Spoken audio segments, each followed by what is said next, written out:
Jamie, skateboard nickname Puppethead Affumato. I was born in the Bronx and started skateboarding in 1972. Remember hearing about like Gino Gino Iannucci?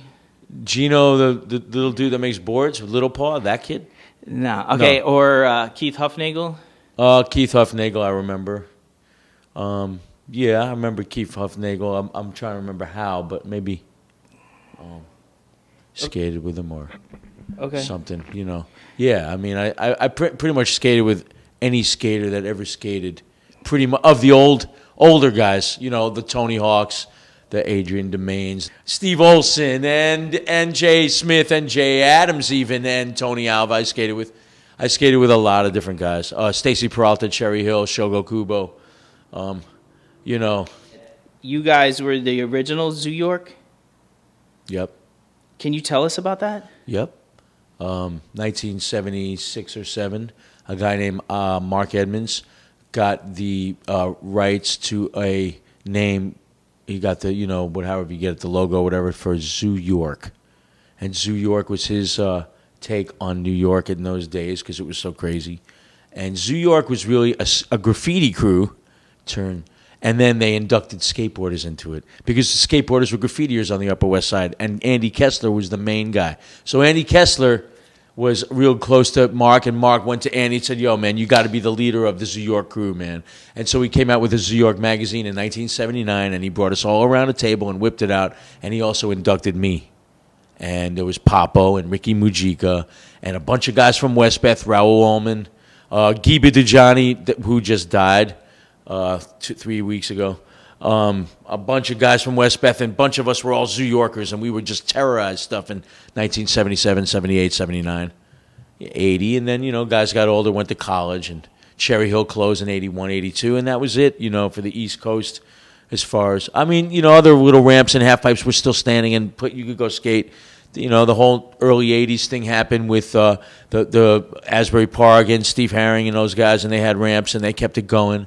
Tom Groholski kept it going because he had a ramp in his backyard. So the barn, and then in 85, the barn, and 86, and, you know, Jeremy Henderson moved here in 81 in New York, so he had the Lower East Side and all the street skating and stuff. So, but yeah, the Zoo York crew was something else. You know, Mackie, all the graffiti artists were Zoo Yorkers. I used to write Rust One and Papito Neck and Puppy, and I was part of the Min crew. I was part of a lot of crews, MG Boys originally, and then moved down and became part of the RTW and the Rebels crew and the Soul Artists of Zoo York crew. And Okay, so what happened with the name and like Rodney starting the brand Zoo York? And is there? Well, you know, Mark Edmonds, you know, everybody kind of fell off, and then Mark Edmonds kind of fell off, and then he was somewhere, and supposedly they went to him to ask him if they could use the name for a skateboard company, and he said yes. And there's a rivalry with Andy Kessler. I wasn't really part of the rivalry because I let everything go, but you know, since we were the originals, we wanted to get respected and have boards and everything. And at first, they didn't really give us anything. So it took a while. I finally got a board. Andy didn't care. He started Wounded Knee and didn't give a crap. But anyway, they did that. They opened Zoo York. They had it for 10 years and sold it to Mark Echo. And now they have it back again. Look at that. He was always kind of bitter that they took the He name. was bitter for a long, long time, and at this one meeting, a lot came out, and then after that, supposedly it got cool after '08, but man, they had it from 93 to '03, and that whole time, I think Andy was just, you know, there was times when Andy was cool, and then there were times when he just he had sour feelings about it because we were the original Zoo Yorkers, and, you know, he felt like they should take care of him more or whatever, but it was all whatever. It was just all. There was never a confrontation between well, them? there was with those guys, with Andy and those guys. There were some, you know, that I don't really care to discuss too much. But you know, it all came out in the wash, and they got over it. You know, I'll say that. The end of the story was they were at peace with it. You know, Andy was at peace with it later on, and much later on. I'll just say that there was a lot of back and forth for a long time. I eventually got a model with Zoo York, with the new Zoo York company, so I really didn't care. Andy was mad at me with that, and then it was a personal thing, and whatever. It didn't matter. He was mad because you. He was mad because I had a model with them. He had wounded knee. He never gave me a model with wounded knee, so I decided to take the offer from New York. I didn't want to ask him, why don't I have a model with wounded knee? He should have just offered me one as his old boy and comrade in skateboarding for decades. But he didn't do that. And I think because he knew I was more into drumming at that point, in 95, 96, I was heavily into drumming. We also fought for Riverside, and 80 of us went to the meeting, and we got an 11-foot pool that's coming out at Riverside, and that's going to be making everybody in New York get better, and I can't wait to do that, to see that and be part of that growth. You know, that's really important for New York, that 11-foot pool. A lot of people downed it, thought, oh, what does New York need that? It's just a bunch of street skaters, which is a bunch of BS. Any good Gone stories? Gons? Happy birthday. He gives me a dollar bill with his signature and some artwork on it. And I still have it, of course. But that was hot. I like that kind of stuff. You know, he surprised me. You know, he's not putting it on Facebook, oh, happy birthday, Puppethead, or any of that. He just comes personally and writes something on a dollar bill and gives it to me. That's another level. I'm going to ask you a couple questions about skateboarding. Sure. Okay. So, do you know who the Skater of the Year is this year? I saw that, and I forget his name. I'm sorry. It's okay. I'm sorry. You know, I admit that I'm not like up on all the names because I'm too busy to try to stay healthy so I could stay on a skateboard. And because I'm doing that, I'm not interested in who's who in America. There's always going to be a new kid coming in that's going to be better than the next guy. That's how it's supposed to be. You know, and I love to be part of that growth. You know, if I could ever help a kid get better, I'm always there. That was never put out. It wasn't put out in Death Ball to Downtown. I gave them all that information, but they never put it out. So I'm going to do it. What's Death Ball to Downtown? That's a movie that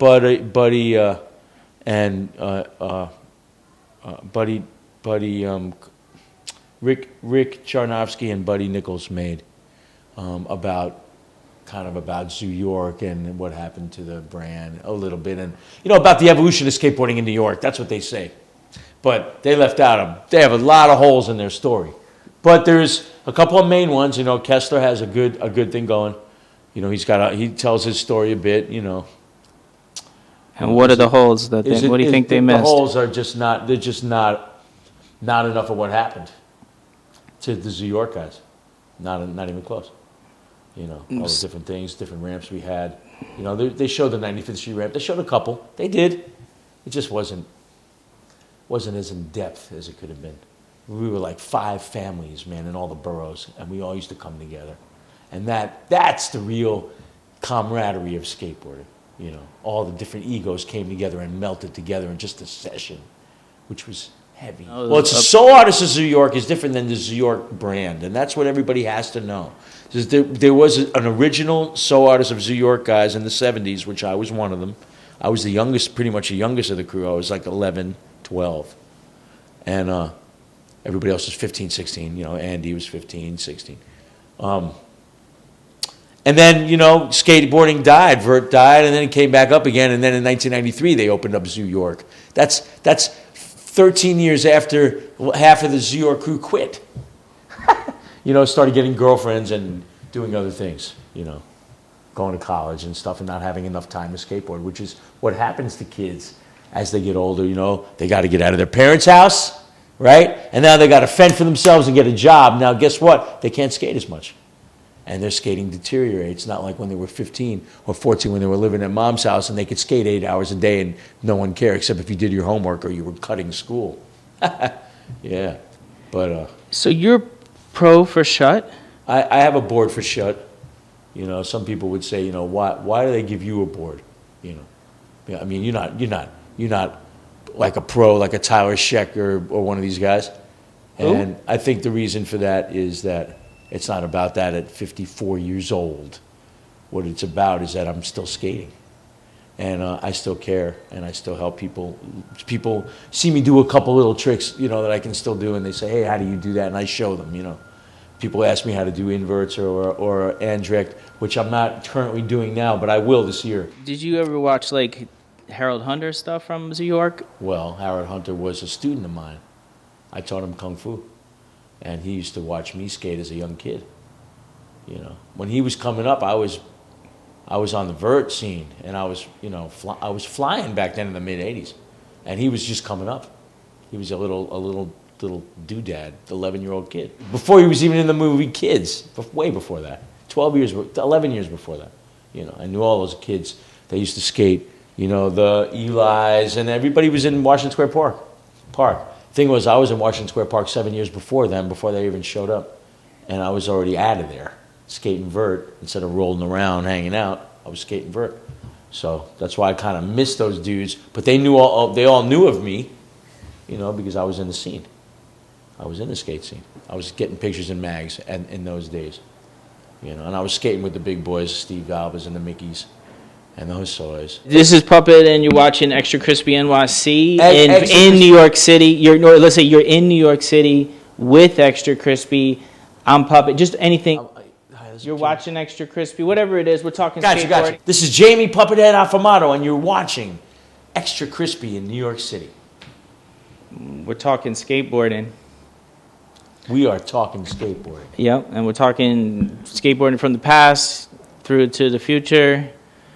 And everything about Zoo York that you did not know. Watch each other's backs, and I promote pads. Everybody is not skating with pads. Everybody's getting it down, and that one little mistake you make could cost you the rest of your skateboarding career. So think about it. If you watch the real pros, the guys that are flying, risking their lives, they are wearing pads. You know, guys that are hitting the mega ramp, look at them. They're wearing pads. Back to Zoo York, like, is there anything, like, when you would look at the resurgence of it that said that was just really ironic about the whole thing? Well, I think nothing ironic, but I think, you know, Andy Kessler did say this, and I have to agree with him on this, is that, you know, you'd be walking down the street and see some kid that didn't even skateboard with a Zoo York shirt. And that would just blow my mind, because that was us. And now this thing is blown up worldwide. People are wearing this everywhere. And that was our crew of like 20 people. You know what I mean? Now that's heavy. Where Zoo York came from was from the sole artist of Zoo York, which was a graffiti clan. And then it branched a year or two later to the skateboard division, because when he came out with this magazine called the Zoo Zine or Zoo York Zine or something, I forget. I think that's what it was called. It had no nukes. It was all about the no nukes. It was 1979 when he came out with the magazine, and he sat us all around and said, "Hey," brought me and Andy there. This was at the St. John's of Divine up at 112th and Amsterdam. Yep. And we were there all sitting at this desk in the office. And he whips out this magazine and says, "Look, man, here's some pictures of skateboarding. You guys are the Zoo York skateboard crew." Now, Zoo York happened to fit in the cross, so we could be like Dogtown. Because we were looking at Dogtown, so Zoo York. And we were like, yes, we could put this on our boards, you know. And that's what was happening. So we became that crew. So, like I said, when we see the shirts on people or boards or anything, and it had nothing to do with us, it was like, that's what was, I think, hurt Andy a lot, you know, and definitely, it was definitely weird for me. You know, I was a little territorial. I'll admit that. And I didn't treat people that came in from town to be a New York City skateboarder that well. You know, I was not welcoming, like, "Hey, man, welcome to New York. Let me show you all the spots," at all, you know. I was too busy trying to get my thing on, so I was a little close to the people that I grew up with for a while, and it took a while to open up to certain people, and Harry was one of them. He brought it back in 93. They brought it back in 93 to do the Zoo York company, and we were just like, whatever. That was like our precious, like, heart. That was our soul company, man. You know, that wasn't supposed to be promoted like that unless we were doing it. And then when they came out with it, we felt like left out. You know, I think that's kind of what happened. I got over it quick. Kes didn't. It took him a while.